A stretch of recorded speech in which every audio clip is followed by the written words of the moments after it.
Well, Happy New Year to you all, and trust that you've all had a good break over Christmas. You're probably well into things already. 2012 was just a great year in the UK in all sorts of ways.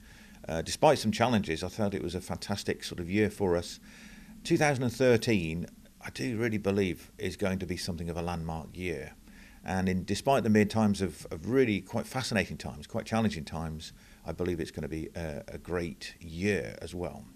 So I want to just talk to you a little bit about the Leaders Conference coming up soon. This is a rare occasion for us to be together like this. It's biannually that we'll be gathering, and so it's a pretty important time. And we're looking forward to gathering together in this. We've got a new title for it. We believe prophetically God said something about building momentum. And so we've entitled our gathering together about building momentum. So we think it's going to be a very exciting time. We think it's going to be a time of great equipping, and hopefully we'll be inspired and encouraged through it as well. One of the key things about this year's conference is these streams.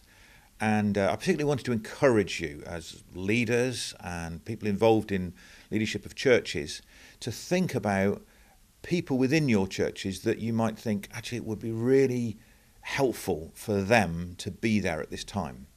Now, these are streams around themes. There's a passionate spirituality track. There's one about engaging with culture. There's that one about missional communities. A lot of people are asking, what is this thing, missional communities? Well, we've got some guys there from St Thomas and Sheffield unpacking and unfolding what missional communities could be, what they could look like, and so on.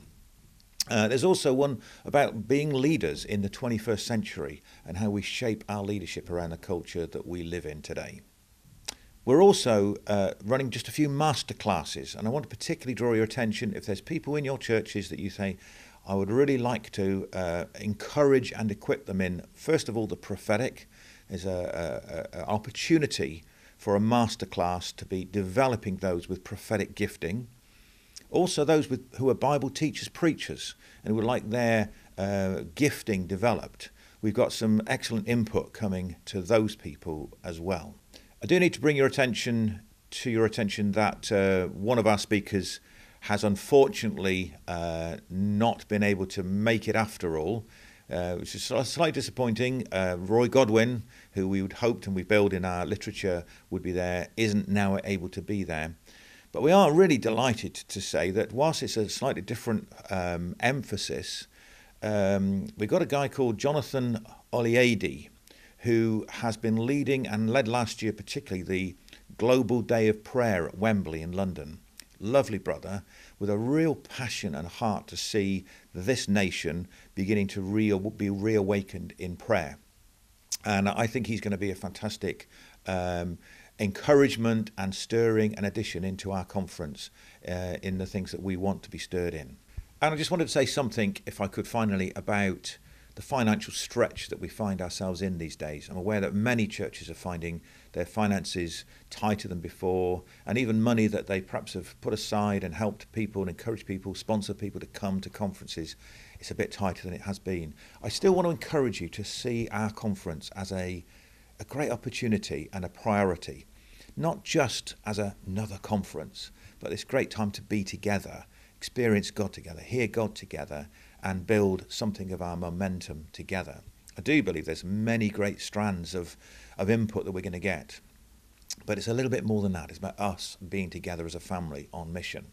So I want to encourage you to think again about that, but also to possibly think about some younger people that I would encourage you to encourage them to give them an invite and say, why don't you come? And I'm sure many of them will be willing to pay a cost to be involved in this situation.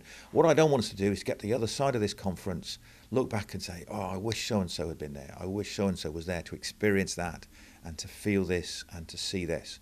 So that's the things I'd like to encourage you in. Give more invites to people. It's not too late for that. And we look forward to gathering together in February, Teesside, for what is going to be, I think, a significant and great time. See you there.